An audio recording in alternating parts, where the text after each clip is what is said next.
ঘূর্ণিবলୟ প্রভাবে রাজ্যের আরম্ভ হয়েছে প্রবল বর্ষা। বর্ষাকে নিয়ে চেতাবনী দেলা পাণিপাগ কেন্দ্র। দক্ষিণ ওড়িশার অনেক স্থানের প্রবলরু অতি প্রবল বর্ষার সূচনা রয়েছে। আগামী 2 ରୁ 4 ঘণ্টা মধ্যে মালকানগিরি, কোরাপুট, গজপতি, রায়গড়া, গঞ্জাম, কন্ধমাল, কলাহান্ডি এবং নূয়াপড়া, বরগড় জেলাকে প্রবল বর্ষা নিয়ে চেতাবনী দেলা বিভাগ। 7 ରୁ 11 সেন্টিমিটর মধ্যে সমস্ত জেলামানকরে বর্ষা জারি রহিব। তবে বঙ্গোপসাগরে সৃষ্টি হয়েছে ঘূর্ণিবলয় প্রভাবে দক্ষিণ ওড়িশার প্রবলরু অতি প্রবল বর্ষা ହେବ। উত্তর সমেত উপকূল জেলার অনেক স্থানের বিজুଳି ঘড়ঘড়ি সাঙ্গকু বজ্রপাত নেই সতর্ক করেছে বিভাগ। প্রবল বর্ষা থাকার য়েলো ওয়ার্নিং সহ চেতাবনী জারি হয়েছে।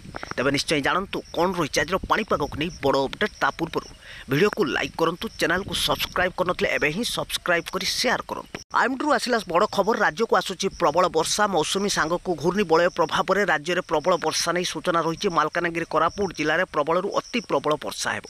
12 ରୁ 20 सेंटीमीटर मध्य वर्षा नहीं चेतावनी दि जाए। नूआपड़ा, बलांगीर, नवरंगपुर, कलाहांडी, रायगड़ा, गजपति जिले में प्रबल वर्षा नहीं सूचना रही। 7 ରୁ 11 सेंटीमीटर मध्य वर्षा नहीं सतर्क करेछि विभाग। एवं घूर्णिबलय प्रभाव में आसंता काली 10 जिले में प्रबल वर्षा हो। 2ଟି जिला को अत्यंत प्रबल वर्षा नहीं चेतावनी देछि विभाग।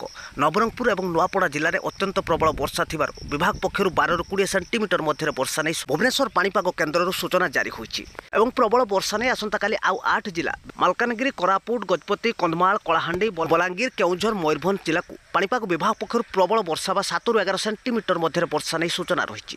एवं बालेश्वर, भद्रक, केन्द्रापड़ा, जगतसिंहपुर, कटक, पुरी, खोर्धा, नयागढ़, गंजाम जिले में बिजुली घड़घड़ी सांगकु वज्रपात सूचना देछि विभाग। चलित वर्ष राज्य में मौसुमी प्रभाव में नियंटिया वर्षा होइछि। सारा राज्य में नियंटिया वर्षा भरण करिब घूर्णिबलय। घूर्णिबलय प्रभाव में 5 दिन राज्य में भीषण वर्षार संभावना रही।